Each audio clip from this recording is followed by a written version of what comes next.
வாசிக்கலாம். மீகா 1:15. மலேசியாவில் குடியிருக்கிறவர்களே, உனக்கு இன்னும் ஒரு சுதந்திரவாளியை வரப்பண்ணுவேன். அவர் இஸ்ரவேலின் மகிமையாக அதுல்லா மட்டும் வருவான். அல்லேலூயா.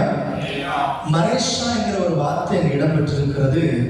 அந்த மலேசியாவை குறித்து ஆண்டவர் சொல்லும்போது இன்னும் ஒரு சுதந்திரவாளி இடத்துல வருவான் என்று சொல்லப்படுகிறது.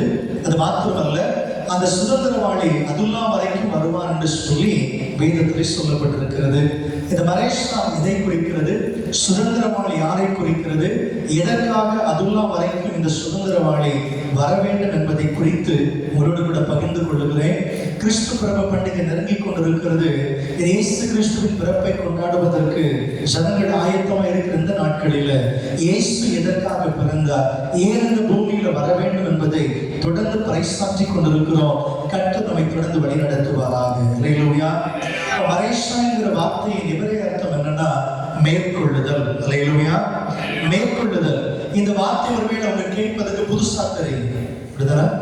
மலேசியாங்கிற வார்த்தை இப்போதுதான் கேட்ட மாதிரி தெரியும். ஆனா இந்த வார்த்தை ஏற்கனவே இருக்கிறது. யோசுவாவின் புஸ்தகத்துல 15வது அதிகாரம் வாசித்து பார்ப்பீங்கன்னா அதுல 16, 17, 19 வரைக்கும் உள்ள வசனங்களை தொடர்ந்து வாசித்து பார்க்கிற போது அங்கே காலேப் என்கிற தேவனுடைய மனிதனை குறித்து சொல்லப்படுகிறது. யோசுவா காலேப் இஸ்ரவேலை கானானை சுதந்தரித்துக் கொண்ட ஜனங்கள். யோசுவா கானானை பங்கிட்டு கொடுக்கிறார். நீங்க காலேப் ஒரு காரியத்தை அறிவிக்கிறார். அதே 16, 17 வசனங்களை வாசிக்கலாம். யோசுவா 15, 17, 17. செப்பேரை சங்காரம் பண்ணின பிடிக்கிறவனுக்கு என் குமாரத்தியாகிய அக்சாலை விவாகம் பண்ணி கொடுப்பேன் என்று காலேப் சொன்னான். அப்பொழுது காலேபின் சகோதரனாகிய கேனாசின் மகன் ஒத்னியேல் அதை பிடித்தான். அல்லேலூயா. நல்லா கவனிங்க. இந்த காலேப் ஒரு வாக்குத்தத்தம் கொடுக்கிறார். இந்த கீரியாத் செப்பேரை முறியடிக்கிறவனுக்கு என்ன செய்யப்படும்? என் குமாரத்தை தர வேண்டும் சொன்னாரு. அதே போல ஒத்னியேல் என்கிற தெய்வ மனிதன் என்ன செய்கிறார்? அந்த கீரியாத் செப்பேரை முறியடிக்கிறார். இப்போ தன் மகளை என்ன செய்யணும்? ஒத்னியேலுக்கு அவர் கொடுக்கணும். கொடுக்கும்போது சும்மா கொடுப்பாரா? இல்ல. மகள் பெயரில் நிறைய ஆசீர்வாதங்களை கொடுக்கிறார், நிறைய சொத்துக்களை எழுதுகிறார். அப்போ கிளம்பி போகும்போது மகள் சொல்லுகிறார், அப்பாட்ட ஒரு காரியத்தை கேட்கணும், கேட்டுட்டு வரேன்னு சொல்லி போகிறார். போய் என்ன கேட்கிறான்? அப்பா, எனக்கு வறட்சியான இடத்துல பங்கு கொடுத்தீங்க, செழிப்பான இடத்துல எனக்கு பங்கு வேணும்னு சொல்லி தன் மகள் தன் தகப்பனை பார்த்து கேட்கிறார். அல்லேலூயா. பொதுவா கேட்கக்கூடியது தானே. அப்ப வறட்சியான இடத்துல எல்லாம் எனக்கு பங்கு கொடுத்தீங்களே, செழிப்பான இடத்துல எனக்கு ஒரு பங்கு தர வேண்டும் என்று சொல்லி கேட்ட போது அடுத்த 19 வருஷம் வாசித்து பாருங்க. எனக்கு ஒரு ஆசீர்வாதம் தர வேண்டும், எனக்கு வறட்சியான நிலங்களை தந்தி நீர்ப்பாய்ச்சலான நிலத்தையும் என தர வேண்டும் என்றால், அப்பொழுது அவளுக்கு மேற்புறத்திலும் கீழ்ப்புறத்திலும் நீர்ப்பாய்ச்சலான இடங்களை கொடுத்தான். அல்லேலூயா. அல்லேலூயா. அந்த இடங்களை கொடுத்த பிற்பாடு அதுல பாத்தீங்கன்னா இந்த மலேசியா என்கிற இடமும் அதுல என்ன செய்து வந்து விடுகிறது. அல்லேலூயா. மலேசியானா மேற்கொள்ளுதல் என்று சொல்லி சொல்லப்படுகிறது. அது அதிகாரத்து 44வது வசனம் வாசிங்க. 44.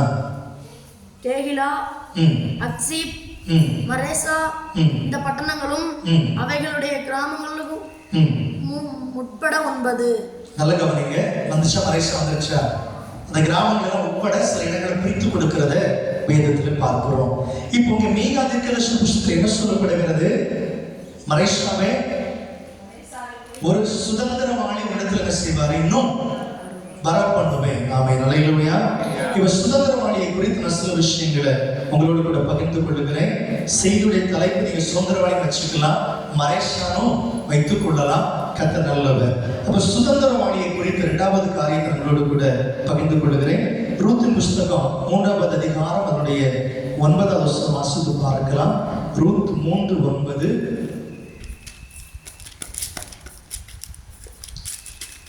ரூத்தின் புஸ்தகம் 3வது அதிகாரம். நீ யார் என்று கேட்டால் அவள்,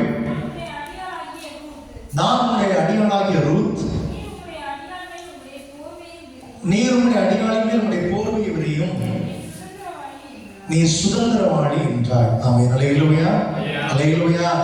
ரூத் சொல்லும்போது போவாசை பார்த்து சொல்லுகிறார், நீர் உன்னுடைய போர்வை மேல் என்ன செய்யுங்க, விரியுங்க, ஏனென்றால் என்னை போர்வை விரிக்கக்கூடிய முழு சுதந்திரம் உமக்கு உண்டு, நீ சுதந்திரவாளி. ஆமென். அல்லேலூயா.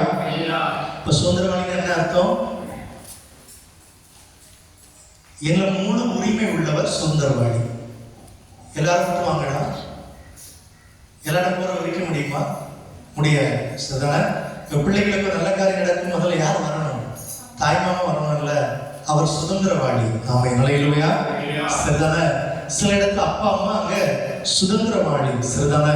இப்படி சுதந்திரவாளி குறித்து வேதம் சொல்லுகிறது. இங்கே ரூத்துக்கு போவாஸ் ஒரு சுதந்திரவாளியாக இருக்கிறார். அது மாத்திரமல்ல, ஆதியாகமத்தின் புஸ்தகம் 15வது அதிகாரத்துல 3-4 வசனங்கள் வாசிக்கிற போது அங்க ஆபிரகாம் ஆண்டவரோடு கூட கேட்பார், ஆண்டவரே, எனக்கு குழந்தைகள் இல்லை, ஆனா என் வீட்டில் பிறந்திருக்கிற ஒரு பிள்ளை இருக்குது, வேலைக்காரனுக்கு பிறந்த மகன். அப்படித்தானே? அவரோட பேர் என்ன?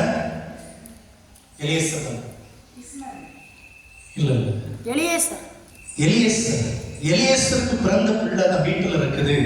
ஆபிரகாம் கேட்கிற, ஆண்டவரே, எனக்கு குழந்தைகள் இல்லைல்ல, என் வீட்டுல வேலை செய்கிற என்னுடைய குழந்தைய என் சுதந்திரவாளியை நான் மாத்திக்கொள்ளாமா? என் சொத்துக்களுக்கு அதிபதியா அல்லது எனக்கு பின்வரக்கூடிய ஆசீர்வாதங்களுக்கு சுதந்திரவாளியா நான் மாற்றிக்கொள்ளலாமா என்று சொல்லி கேட்கிற போது கர்த்தர் ஆபிரகாமோடு பேசுவார், இல்லப்பா, அது உன்னுடைய சுதந்திரவாளி ஆக முடியாது, உன் கர்ப்ப பிறப்பு தான் உன்னுடைய சுதந்திரவாளின்னு அங்க சொல்லி கொடுக்கிறார். அல்லேலூயா. அப்போ இங்க ரூத் சொன்ன சுதந்திரவாளியுடைய அர்த்தம் வேற, இங்க ஆபிரகாம் கேட்ட சுதந்திரவாளியுடைய அர்த்தம் வேறாக இருக்கிறது. இங்க சுதந்திரவாளின் எதை குறித்து ஆண்டவர் சொல்லுகிறார்? தகப்பனுக்கு பிற்பாடு வரக்கூடிய அத்தனையும் ஆளக்கூடியவர் யாரு? சுதந்திரவாளி. அல்லேலூயா. இப்ப உங்க வீட்டுல சுதந்திரவாளி யாருன்னா ஆம்பளை பிள்ளைகளை சொல்லுவீங்க. சரிதானே? எனக்கு பிறகு யாரு? ஏன் பையன் தான் சொல்லுவீங்க. ஏன் பொம்பளை பிள்ளை சொல்ல மாட்டீங்க? அவங்க இன்னொரு வீட்டுக்கு போய் அங்க சுதந்திரவாளியா மாற வேண்டியவர்கள். ஆமென். அல்லேலூயா. ஆண் பிள்ளைகள் தகப்பனோடு கூட இருப்பதினால சொல்லுவாங்க, அவன் தான் என்னுடைய சுதந்திரவாளி என்று சொல்லி. சரி, வேதத்துல என்ன வாசிக்கிறோம்னா இன்னொரு பகுதியில எபிரேயருக்கு எழுதின நிருபம் 11வது அதிகாரம் 7வது வசனம். எபிரேயர் 11:7 வாசிக்கலாம். விசுவாசத்தினாலே நோவா தற்காலத்திலே காணாதவைகளை குறித்து தேவ எச்சரிப்பு பெற்று பயபக்தி உள்ளவனாகி தன் குடும்பத்தை ரட்சிப்பதற்கு வேலையை உண்டு பண்ணினான். அதனாலே அவன் உலகம் ஆக்கினைக்குள்ளாகதென்று தீர்ந்து விசுவாசத்தில் உள்ளானு நீதிக்கு சுதந்திரவாளியானான். நீதிக்கு சுதந்திரவாளியாக மாறினார். அல்லேலூயா. நல்ல கவனிங்க. போவாஸ் ரூத்துக்கு சுதந்திரவாளி, ஆபிரகாமுடைய மகன் ஆபிரகாமுடைய சொத்துக்களுக்கு சுதந்திரவாளி, நோவா நீதிக்கு சுதந்திரவாளி. அல்லேலூயா. அப்ப ஒரு சுதந்திரவாளினா ஒரு குறிப்பிட்ட பகுதிக்கு மட்டும் இருக்க வாய்ப்பு இல்லை. இதை இன்னும் தொடர்ந்து பார்ப்போமானா கலாத்தியருக்கு எழுதின நிருபம் 4வது அதிகாரம் 1வது வசனத்துக்கு பதில் கொடுக்கிறது. கலாத்தியர் 4:1 முதல் பகுதி மட்டும் வாசிக்கலாம். பின்னும் நான் சொல்லுகிறது என்னவெனில், சுதந்திரவாளியானவன் எல்லாவற்றுக்கும் எஜமானாய் இருந்தும். நல்ல கவனிங்க. சுதந்திரவாளினா எப்படி இருக்கணும்? எல்லாத்துக்கும் யார்? அவர் எஜமான். ஒரு காரியத்துக்காக மட்டும் எஜமானா இருக்கிறவர்கள் சுதந்திரவாளியா இருக்க முடியாது. எல்லாவற்றுக்கும் எஜமானா இருக்கிறவர்கள் மாத்திரமே சுதந்திரவாளியாக இருக்க முடியும். அப்போ மராஷியை குறித்து சொல்லப்பட்ட விஷயம் என்னது? ஒரு சுதந்திரவாளி உனக்கு உண்டுன்னு சொல்லுங்க. உலகத்துல இன்னொரு சுதந்திரவாளியை தருவேன் அங்க எழுதப்பட்டிருக்கிறது. அப்ப சுதந்திரவாளியை நாமும் எதிர்பார்த்து கொண்டிருக்கிறோம், உலகம் எதிர்பார்த்து கொண்டிருந்துச்சு ஒரு காலத்துல. இப்ப நம்முடைய சுதந்திரவாளி நமக்கு தெரிஞ்சு போச்சு, நிறைய பேருக்கு இன்னும் என்ன செய்யல, தெரியவில்லை. வாசிப்போம். எபிரேயருக்கு எழுதின நிருபம் 1வது அதிகாரம் 2வது வசனம் வாசிக்கலாம். எபிரேயர் 1:2. இந்த கடைசி நாட்களில் குமாரன் மூலமாய் தமக்கு திருமணம் பற்றினார், இவரை இயேசு கிறிஸ்துவை சர்வத்திற்கும் சுதந்திரவாளியாக நியமித்தார்.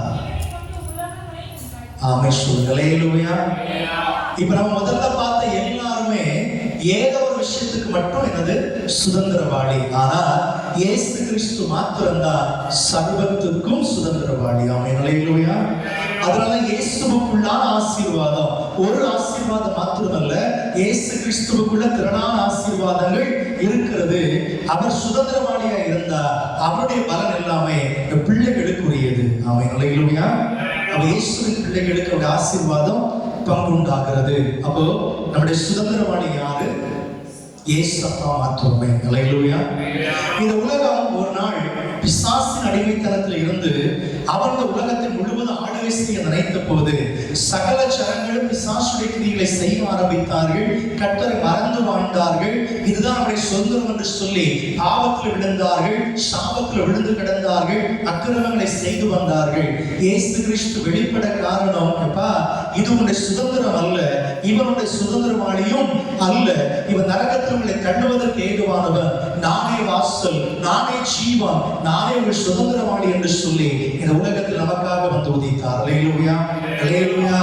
அன்னைக்கு மரேஷாவுக்கு ஒரு சுதந்திரவாளி கொடுக்கப்பட்டது போல இந்த பூமியில நமக்கு ஒரு சுதந்திரவாளியாக இயேசு வந்து பிறந்தார் என்று வேதம் சொல்கிறது. அல்லேலூயா. மரேஷாவுக்கு அந்த சுதந்திரவாளி வேறு, நமக்கு வந்த சுதந்திரவாளி வேறு. ஆமென் அல்லேலூயா. அங்கே ஏதோ ஒரு காரியத்தை செய்வதற்கு ஒரு சுதந்திரவாளி தேவன் அனுப்பி இருந்தார். இங்கே சகலவற்றை செய்வதற்கு ஒரே ஒரு சுதந்திரவாளியா இயேசு பூமியில வெளிப்பட்டார். Price God. அல்லேலூயா. அப்போ